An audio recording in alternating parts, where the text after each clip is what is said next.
La variante Omicron del coronavirus è ufficialmente sbarcata in Veneto. Almeno un caso è presente nel Vicentino sotto stretto controllo. Lo conferma l'assessore regionale Manuela Lanzarin.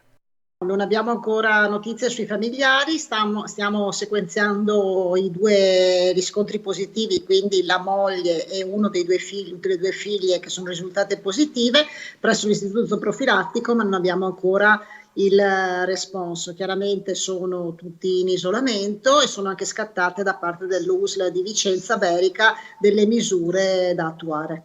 In questo momento la sanità del Veneto è sotto stress e anche se la reazione da parte degli ospedali e del personale è esemplare, tutto il comparto sta soffrendo la pressione dell'emergenza. In questo momento mi preoccupa che vedo il sistema molto in affanno perché abbiamo, ed è normale credo e comprensibile, abbiamo tutti gli operatori, insomma tutto il personale molto stanco perché è un tutt'uno, insomma una continuazione ormai da 21 mesi e questo sta caricando molto il personale, una situazione di carenza forte, molto accentuata di tutto il personale medico del comparto, questa chiaramente fa assumere ritmi molto intensi, so che molte USL hanno sospeso anche le ferie, i congedi e quant'altro, e quindi questo mi preoccupa più di molte altre.